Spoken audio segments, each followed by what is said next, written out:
आज के क्लास में हम लोग न्यूमेरिकल को हल करेंगे। ठीक है, आंकिक प्रश्नों को हल करेंगे।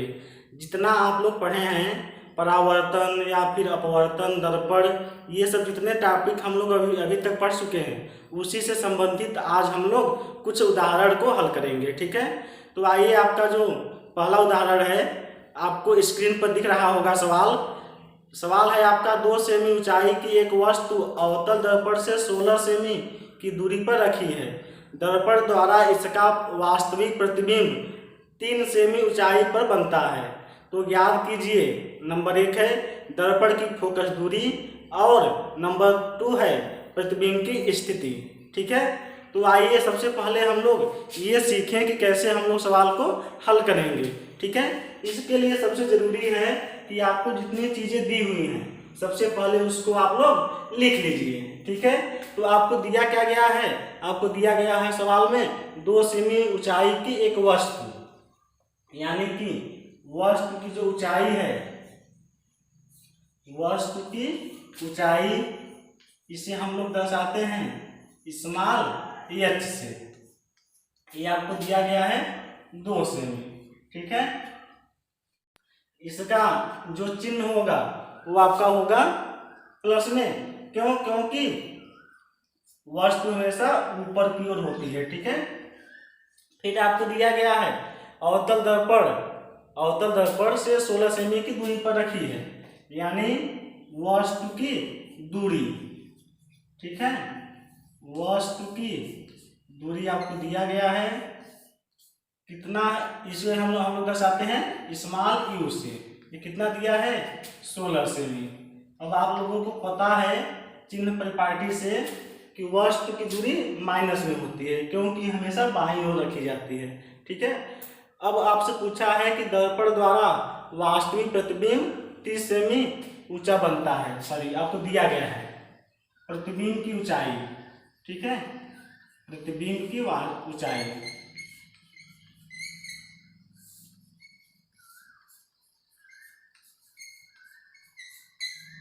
ये होता है आपका एच डैश। ठीक है, ये आपको दिया गया है 3 सेमी। ठीक है, अब कह रहा है कि वास्तविक है, तो वास्तविक होगा तो कैसा होगा, ये उल्टा होगा। ठीक है, तो आपका चिन्ह इसका माइनस हो जाएगा। अब आपसे पूछा है नंबर 1 अवतल दर्पण की फोकस दूरी।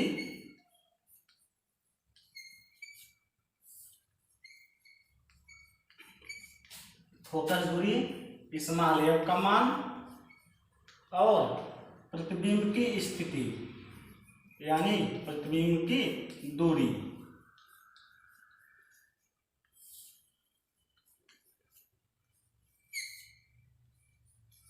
यानी कि आपका क्या हो जाएगा स्मॉल भी। ये आपको पूछा है। ठीक है, तो सबसे पहले आप लोग ये जान जाइए कि यदि आपको सवाल में कभी भी दिया रहे यू भी एफ, इन तीनों में से कोई भी आपको 2 चीजें दिया रहे, तो आप सबसे पहले लगाएंगे फार्मूला दर्पण सूत्र 1/F। ठीक है, इक्वल 1/V प्लस 1/U वाला। लेकिन यदि इसमें से केवल आपको एक चीज दिया रहे तो फिर आप लगाएंगे आवर्धन वाला फार्मूला सबसे पहले। ठीक है, तो देखिए आपको U तो दिया है लेकिन V और F नहीं दिया है, तो सबसे पहले हम लगाएंगे फार्मूला रेखीय आवर्धन का। ठीक है, तो आप लोग जानते हैं M बराबर, ये पहला सवाल हम लोग हल कर रहे हैं, M बराबर क्या होता है H डैश अपान H इक्वल -V/U। ठीक है, इसमें मान रखें हम लोग, तो H डैश का मान है कितना -3 अपान H का मान आपका है +2 इक्वल -V का मान आपका है कुछ नहीं निकालना है और U का मान आपका है -16। ठीक है, ये माइनस माइनस कैंसिल और आपका ये हो गया V बराबर 3 का आपका गुणा हो जाएगा, तो -48 अपान 2 और ये आपका आ गया -24 सेमी।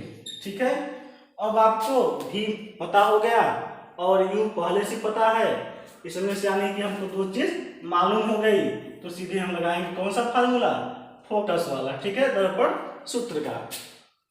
तो चलिए लगाए हम लोग। अब आपका हो जाएगा दर्पण सूत्र से, ठीक है, दर्पण सूत्र से। इसमें आप लोग देखें तो आपका एक चीज निकल गया है पहले से ही, यानी जो आपसे पूछा गया है दूसरे सवाल में प्रतिबिंब की दूरी, वो आपका आ गया कितना, -24 सेमी, ठीक है। अब आपका हो गया 1/f equal 1/v plus 1/u, ठीक है। तो 1/f का मान निकालना ही है, 1/v का मान आपका है -24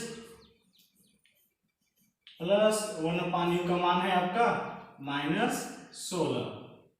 1/f आपका ये माइनस जाएगा ऊपर तो -1/24 और ये भी जाएगा तो माइनस हो जाएगा 1/16, ठीक है। इनका एलसीएम लेंगे आप तो एलसीएम हो जाएगा इसका 48, भाग देंगे हम लोग तो इसका हो जाएगा 2 बार जाएगा, 2 का गुणा ऊपर होगा तो -2 माइनस बीच में माइनस, फिर 16 को भाग देंगे इसमें तो 3 बार, 3 का गुणा ऊपर तो -3 और ये आपका हो जाएगा -5/48 1/f बराबर। हम निकालेंगे f का मान तो इसको उल्टा कर दें तो ये भी आपका उल्टा हो जाएगा, तो हो जाएगा आपका -48/5 या f इक्वल आपका कितना हो जाएगा, ये -9.6, ठीक है, इतना सेमी। ये आपकी हो गई फोकस दूरी और आपका ये हो गया प्रतिबिंब की दूरी, ठीक है। प्रतिबिंब कैसा होगा आपका, माइनस है यानी वस्तु की ही ओर होगा, तो सिंपल सी बात है कि वास्तविक होगा और उल्टा होगा, ठीक है। और फोकस दूरी कितनी होगी, माइनस में, क्योंकि आपका दर्पण कैसा है, अवतल दर्पण है, ठीक। जो आपका अगला सवाल है वो है एक अवतल दर्पण अपने से 10 सेमी की दूरी पर रखी वस्तु का 3 गुना बड़ा वास्तविक प्रतिबिंब बनाता है, दर्पण की वक्रता त्रिज्या ज्ञात कीजिए, ठीक है।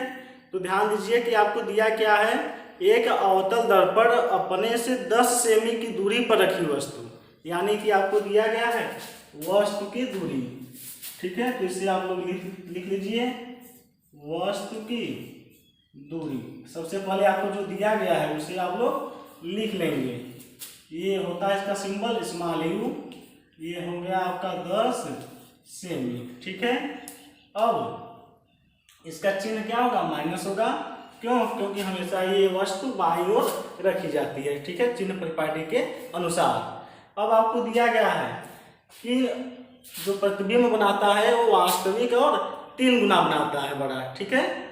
तो सिंपल सी बात है कि आवर्धन होता है, ये कितना गुना या कितना बना रहा है बड़ा, जब भी आपको गुना कहे, आधा कहे, चौथाई कहे, ये सब क्या होता है, ये सब आपका आवर्धन होता है, यानी कि आपको m का मान दिया है कितना, 3, ठीक है। लेकिन आप लोग ध्यान दीजिए, आपको बताया गया है कि यदि आवर्धन का मान प्लस होगा तो प्रतिबिंब आभासी होगा, और आवर्धन का मान अगर माइनस होगा तो प्रतिबिंब आपका वास्तविक होगा, ठीक है। तो यहाँ पर आपको कहा है वास्तविक है, इसलिए ये आपका -3 हो जाएगा। अब आपसे पूछा है सवाल में दर्पण की वक्रता त्रिज्या बताइए, ठीक है। तो दर्पण की वक्रता त्रिज्या से पहले हम लोगों को क्या बताना पड़ेगा, फोकस दूरी।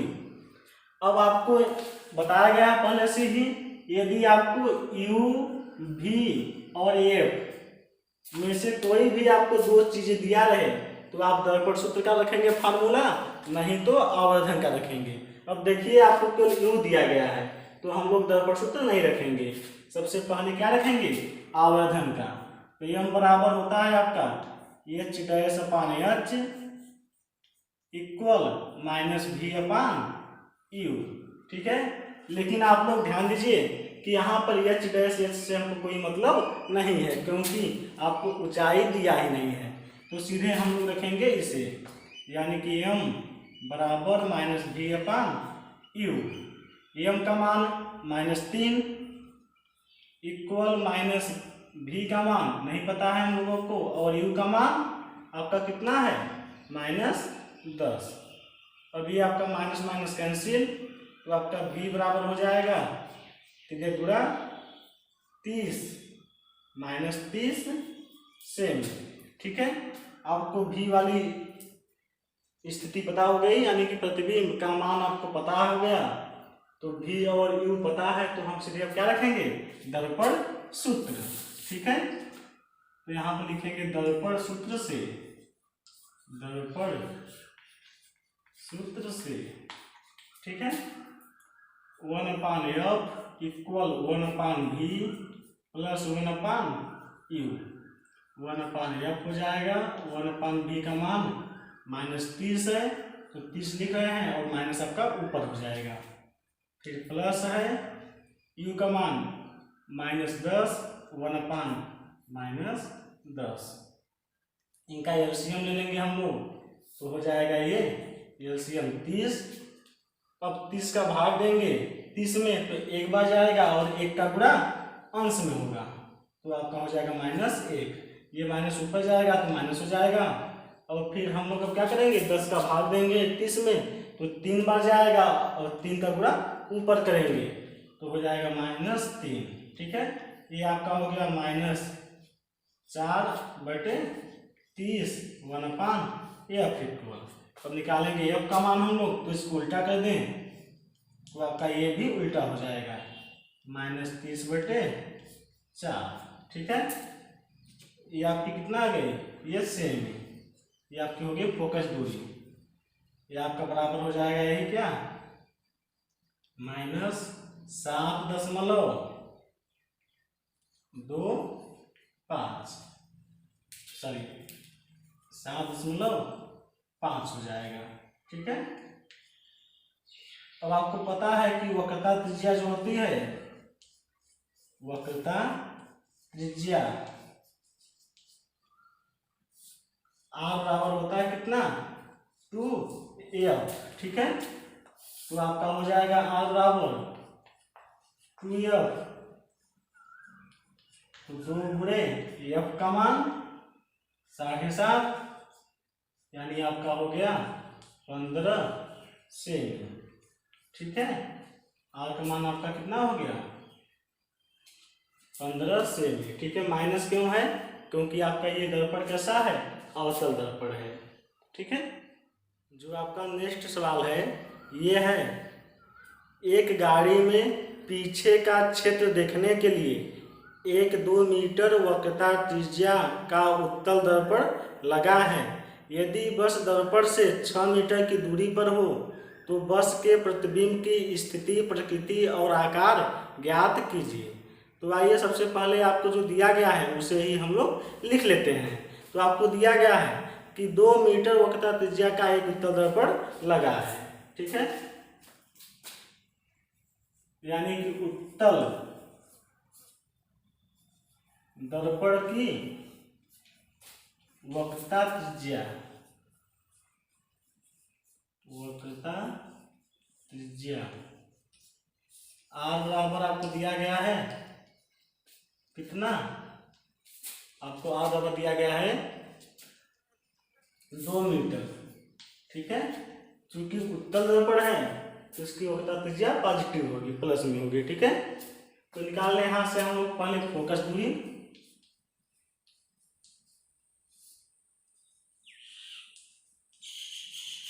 फोकस दूरी यह बराबर हो जाएगा आपका r/2, यानी 2/2, तो ये आपका हो गया 1 मीटर। ठीक है, फिर आपको दिया गया है कि इससे बस जो है एक, वो है 6 मीटर की दूरी पर है। ठीक है, बस की दूरी,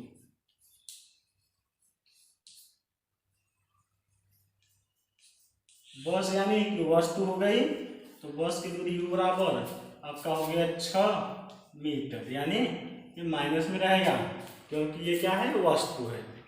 अब आपसे पूछा है कि प्रतिबिंब की स्थिति, प्रकृति और उसका आकार बताइए। ठीक है, यानी कि आपको बताना है प्रतिबिंब की दूरी, प्रतिबिंब की दूरी आपको बताना है।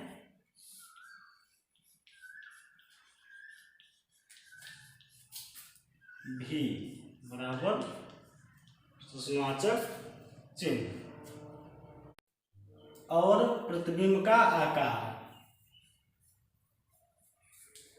प्रतिबिंब का आकार भी आपको बताना है। ठीक है, प्रतिबिंब का आकार मतलब प्रतिबिंब की ऊंचाई, वो आपकी हो गई एच डैश, ये भी आपको बताना है। जैसा कि हम आपको बता चुके हैं पहले से ही कि यदि आपको यू, भी और एफ इन तीनों में से कोई भी आपको दो चीज मालूम है तो आप क्या करेंगे, आप करेंगे सबसे पहले दर्पण सूत्र लगाएंगे। ठीक है, तो देखिए इसमें आपको यू पता है और एफ पता है, तो सबसे पहले हम लोग लगाएंगे क्या, दर्पण सूत्र। ठीक है, ये आपका है 1/f equal 1/v plus 1/u। तो आपका हो गया 1/f का मान f 1, 1/v का मान निकालना है, प्लस 1/u का मान आपका है -6। ठीक है, तो हम यहाँ से अगर छोड़ें 1/v को यहाँ पर, तो ये आपका आएगा इस साइड, तो ये आपका मान हो जाएगा 1 प्लस ये प्लस हो जाएगा 1/6। ठीक है, इसका एक तिर्यक गुणा होगा, एलसीएम लेके हम लोग इसे हल करेंगे, तो आपका कितना हो जाएगा, ये 1/v इक्वल ये गुणा हो जाएगा तो 6 का 6 प्लस 1 यानी 7/6 या v बराबर आपका हो जाएगा 6/7 सेमी। ठीक है, आप चाहें तो इसका भाग भी दे सकते हैं, तो आपका हो जाएगा ये भाग देने पर 0.8 आ जाएगा और फिर 5 आ जाएगा, प्लस में रहेगा, सॉरी सेंटीमीटर है, इतना मीटर। ठीक है, चूंकि ये प्लस में आया है इसका मतलब क्या है, जो प्रतिबिंब की प्रकृति होगी वो आपका कैसी होगी, प्लस, यानी कि दर्पण के पीछे बनेगा तो आपका आभासी और सीधा रहेगा। ठीक है, तो आपकी प्रकृति होगी, इसकी प्रकृति क्या हो गई, आभासी सीधा। अब आपको बताना है प्रतिबिंब का आकार। ठीक है, तो आपका हो जाएगा m बराबर h डैश अपान h बराबर -v/u। ठीक है, h डैश आपको निकालना है और h का मान नहीं दिया है, बराबर -v का मान आपका है 6/7 और u का मान है आपका -6। ठीक है, अब ये होगा आपका, ये नीचे आ जाएगा, कट जाएगा, एच डैश बराबर आपका हो जाएगा बटे एच बराबर, ये आपका माइनस माइनस कैंसिल, 6/6 गुणे 7 और आपका 6 कैंसिल, आपका जो है एच डैश का मान हो जाएगा, तिर्यक गुणा होगा तो h/7। ठीक है, अगर इसका हम लोग भाग दें तो एच डैश बराबर हो जाएगा आपका 0.1 और लगभग 4। ठीक है, यानी कि जो आपका जो प्रतिबिंब बनेगा उसका आकार वस्तु के आकार का 0.14 गुना होगा। ठीक है, इसका मतलब है कि चूंकि ये जो आपका मान है 1 से कम है, तो जो आपका प्रतिबिंब होगा वो वस्तु से छोटे आकार का बनेगा। ठीक है, जो आपका अगला सवाल है ये है आपका अपवर्तन से संबंधित। ठीक है, तो आपको सवाल दिख रहा होगा, उसमें लिखा है वायु में 500 नैनोमीटर तरंगदैर्घ्य का प्रकाशपुंज अपवर्तनांक 1.5 की प्लेट में प्रवेश करता है। कांच में नंबर 1 है चाल, आवृत्ति और तरंगदैर्घ्य ज्ञात कीजिए। ठीक है, तो आइए सबसे पहले आपको जो दिया गया है उसे आप लोग लिख लीजिए। तो आपको दिया गया है प्रकाश की तरंगदैर्घ्य, प्रकाश की तरंगदैर्घ्य दिया है यानी कि λ1 का मान। ठीक है, ये आपको दिया गया है 500 नैनोमीटर, ठीक है, 500 नैनोमीटर। तो सबसे पहले इसे हम लोग चेंज कर लें मीटर में, तो ये आपका हो जाएगा 500 गुणे नैनो का मान होता है 10⁻⁹ मीटर, ठीक है। अब आपको दिया गया है कांच का अपवर्तनांक, कांच का अपवर्तनांक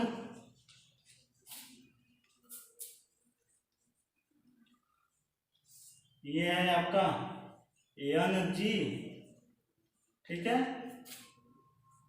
ये आपको दिया गया है 1.5। अब आपसे पूछा गया है पहला सवाल कि कांच में आपको बताना है प्रकाश की चाल, कांच में प्रकाश की चाल।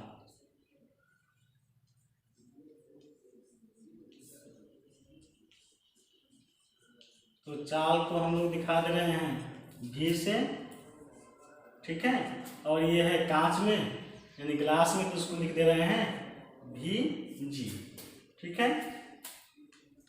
और आपको दूसरा सवाल जो पूछा है वो पूछा गया प्रकाश की आवृत्ति, और तीसरा आपसे पूछा गया है तरंगदैर्घ्य, ठीक है।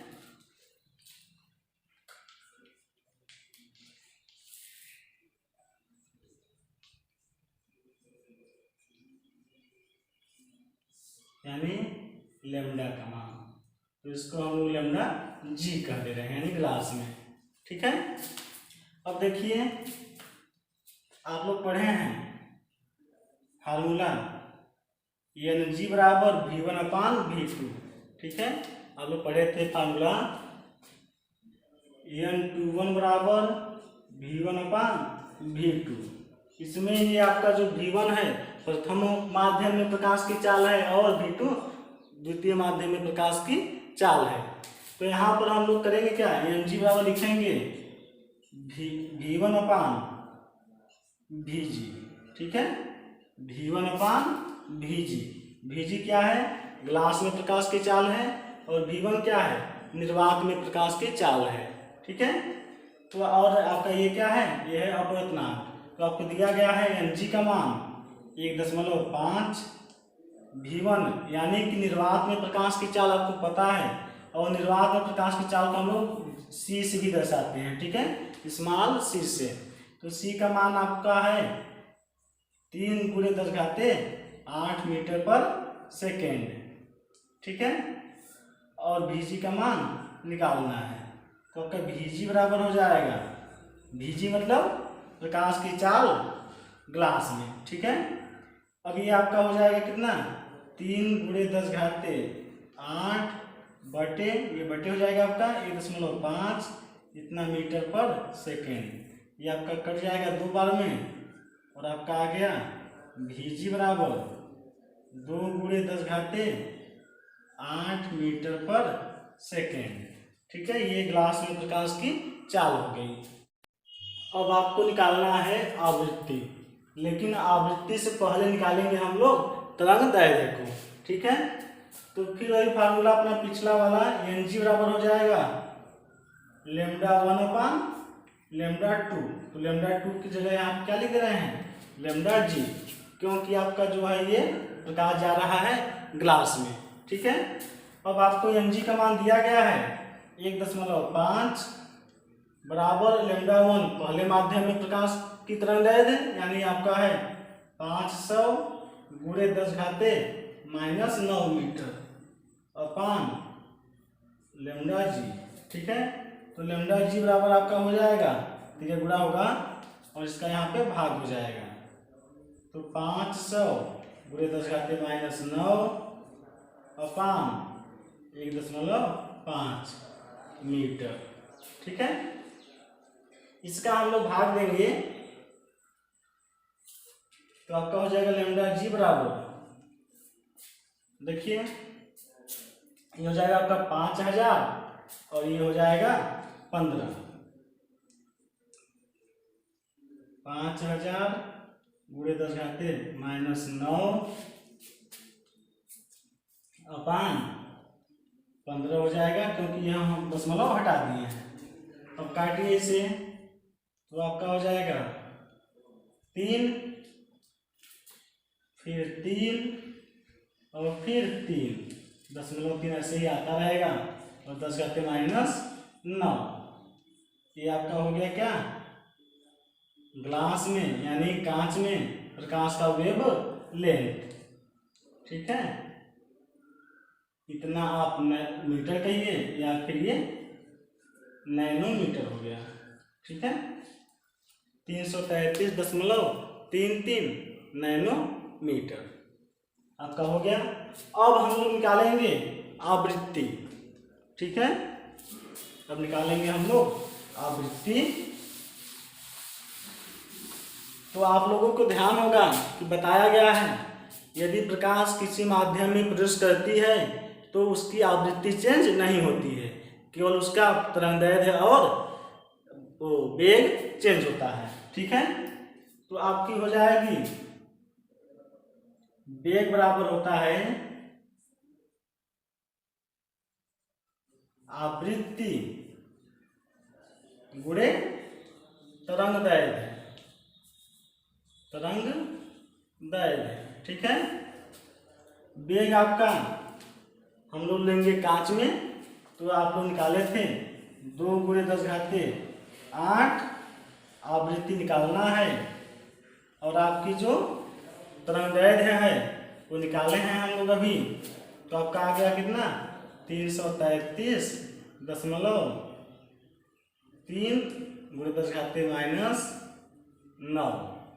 ये आपका क्या हो गया, इतना मीटर। ठीक है, तो आवृत्ति बराबर कितना हो जाएगी आपकी, आवृत्ति बराबर 2 × 10⁸ बटे 333.3 10⁻⁹ कितना क्या हो जाएगा आपका, हर्ट्ज, क्योंकि आवृत्ति का जो मात्रक है क्या होता है, हर्ट्ज। ठीक है, अब आपका ये जाएगा ऊपर, तो ये प्लस हो जाएगा घात, और इसमें ऐड हो जाएगा। ठीक है, तो आपका हो जाएगा 2 बटे 333.33 और 10 घाते आपका हो जाएगा 17। ठीक है, ये जुट जाएगा, और आपका जो है भाग देने पर आएगा ये पूरा 6 × 10⁻14 हर्ट्ज। ठीक है, लगभग आपका इतना आ जाएगा। तो यही आपकी क्या हो गई, आवृत्ति हो गई। ध्यान आपको यही रखना है कि जिसमें आप प्रकाश का वेग लेंगे जिस माध्यम में, उसी माध्यम में तरंगदैर्घ्य भी लेंगे। ठीक है, तो ये कांच में तरंगदैर्घ्य है और ये कांच में वेग है, और आवृत्ति आपकी चेंज नहीं होती है। ठीक है, जो आपका है अब सवाल अगला, यानी सवाल नंबर 5, ये है आपका वायु के सापेक्ष जल और कांच के अपवर्तनांक क्रमशः 4/3 एवं 5/3 हैं, तो कांच का जल के सापेक्ष अपवर्तनांक ज्ञात कीजिए। ठीक है, चलिए देखिए, आपको दिया है वायु के सापेक्ष जल और कांच के अपवर्तनांक। वायु के सापेक्ष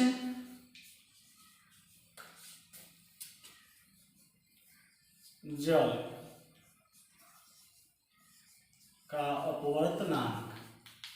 ठीक है, जल का दिया है आपको कितना, यानी ये इसका सिंबल क्या हो जाएगा, NWA बराबर आपको दिया गया है 4/3। ठीक है, W मीन्स जल का अपवर्तनांक और A मीन्स एयर यानी हवा के सापेक्ष। ठीक है, फिर आपको दिया है वायु के सापेक्ष ही कांच का अपवर्तनांक, तो आपको क्या हो जाएगा, NGA, ये आपको दिया गया है 5/3। ठीक है, 5/3। तो अब आपसे सवाल में पूछा है कि आप बताइए कांच का जल के सापेक्ष, ध्यान दीजिए, कांच का जल के सापेक्ष अपवर्तनांक, यानी कांच का जल के सापेक्ष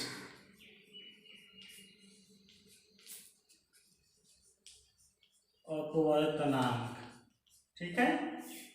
तो इसे हम लोग सिंबल में कैसे लिखेंगे, कांच का यानी कि एन जी, जल के सापेक्ष यानी डब्ल्यू, आपको निकालना है, ठीक है।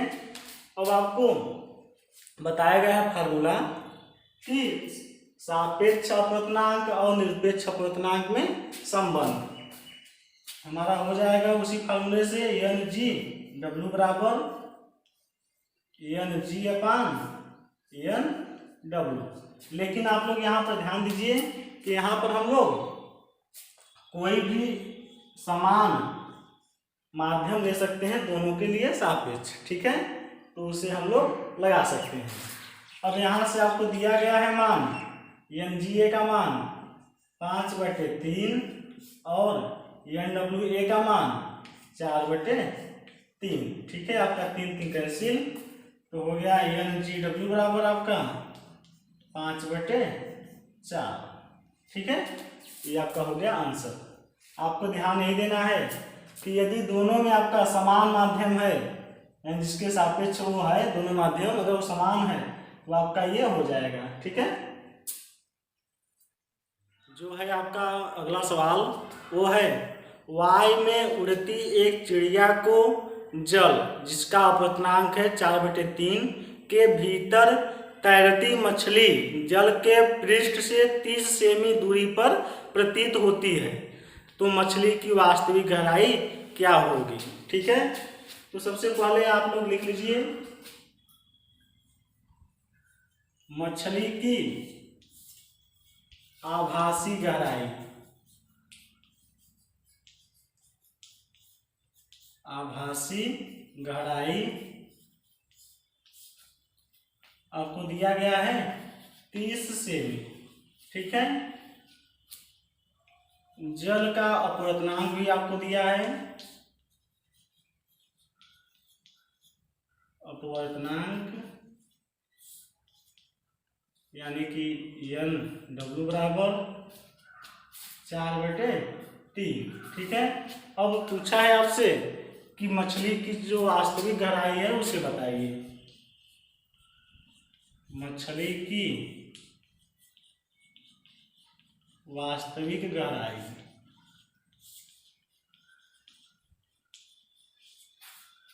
बराबर प्रश्नवाचक चिन्ह, ठीक है। अब आपको सूत्र पता है कि एन बराबर होता है अपवर्तनांक बराबर वास्तविक गहराई, वास्तविक गहराई बटे आभासी गहराई, आभासी गहराई, ठीक है। तो रखिए इसी में आपका एन का मान है 4/3, वास्तविक गहराई मान लीजिए आप लोग एच, और आभासी गहराई आपको दिया गया है 30 सेमी, ठीक है। निकालेंगे एच बराबर, तो आपका यहाँ पर 3 गुणा हो जाएगा, तो 4 × 30 अपान 3, इतना सेमी, आपका कट गया 10 बार में, और आपका एच बराबर आ गया कितना 40 सेमी, ठीक है। यानी कि जो मछली की वास्तविक गहराई है वो कितना है 40 सेमी है, जबकि चिड़िया को आभास हो रही है वह। जो आपका है 7वां सवाल वो है, कांच के सापेक्ष वायु का अपवर्तनांक 2/3 है और वायु के सापेक्ष हीरे का अपवर्तनांक 12/5 है, तो हीरे के सापेक्ष कांच का अपवर्तनांक कितना होगा, ठीक है। तो जो आपको दिया गया है सबसे पहले उसे लिख लीजिए। आपको दिया है कांच के सापेक्ष वायु का अपवर्तनांक, तो इसे लिख लीजिए, कांच के सापेक्ष वायु का अपवर्तनांक,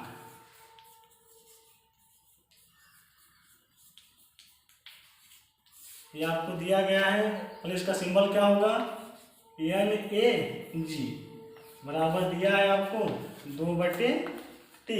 ठीक है। फिर आपको दिया है y के सापेक्ष हीरे का अपवर्तनांक, y के सापेक्ष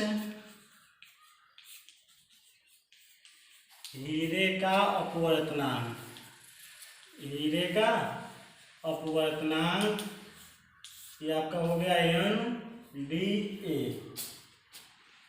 बराबर 12/5। ठीक है। D मीन्स डायमंड यानी हीरा। ध्यान देंगे आप लोग, यहाँ पे दिया है कांच के सापेक्ष वायु का अपवर्तनांक, तो कांच आपका सापेक्ष है इसलिए ये लास्ट में है, और यहाँ पर वायु सापेक्ष है तो आपका ये अब यानी एयर लास्ट में है। और पूछा है आपका कांच के हीरे के सापेक्ष, हीरे के सापेक्ष कांच का अपवर्तनांक,